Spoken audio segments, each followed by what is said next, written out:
Tuna মাছ খাওয়ার উপকারিতা কি? টুনা মাছ খাওয়ার অনেক উপকারিতা রয়েছে। এই সামুদ্রিক মাছটি পুষ্টিগুণে সমৃদ্ধ এবং স্বাস্থ্যের জন্য বেশ উপকারী।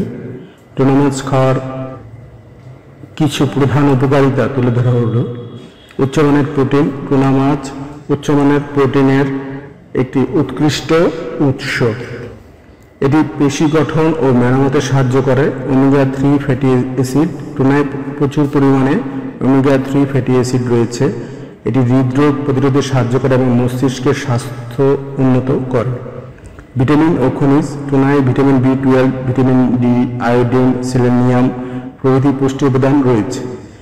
এগুলো শরীরের বিভিন্ন গুরুত্বপূর্ণ কার্যক্রমে সহায়তা করে। হৃদরোগ প্রতিরোধ। নিয়মিত টুনা খাওয়া হৃদরোগের ঝুঁকি কমাতে সাহায্য করে। এর ওমেগা 3 ফ্যাটি অ্যাসিড রক্তে ট্রাইগ্লিসারাইড মাত্রা কমায় এবং LDL ভালো কোলেস্টেরল বাড়ায়। ওজন নিয়ন্ত্রণ। কম ক্যালোরি ও উচ্চ প্রোটিনযুক্ত হয় টুনা ওজন নিয়ন্ত্রণে সাহায্য করে। এটি দীর্ঘক্ষণ পেট ভরা রাখে, যা অতিরিক্ত খাওয়া প্রতিরোধ করে। মস্তিষ্কের স্বাস্থ্য। টুনার ওমেগা 3 ফ্যাটি অ্যাসিড মস্তিষ্কের কার্যক্ষমতা বাড়ায়। এটি স্মৃতিশক্তি উন্নত করতে এবং বয়স সম্পর্কিত জ্ঞান ও অবনতি কমাতে সাহায্য করে। রক্তচাপ নিয়ন্ত্রণ। টুনার ওমেগা 3 ফ্যাটি অ্যাসিড রক্তচাপ নিয়ন্ত্রণে সাহায্য করে। Immune system শক্তিশালীকরণ। টুনায় থাকা সেলেনিয়াম ও অন্যান্য পুষ্টি উপাদান রোগ প্রতিরোধ ক্ষমতা বাড়াতে সাহায্য করে। ত্বকের স্বাস্থ্য। টুনার ওমেগা 3 ফ্যাটি অ্যাসিড ত্বকের স্বাস্থ্য উন্নত করা এবং বয়সের লক্ষণ কমাতে সাহায্য করে। গর্ভাবস্থায় উপকারিতা। গর্ভবতী মহিলাদের জন্য টুনা খাওয়া উপকারী, কারণ এতে এই DHA থাকে, যা ভ্রূণের মস্তিষ্ক ও চোখের বিকাশে সাহায্য করে।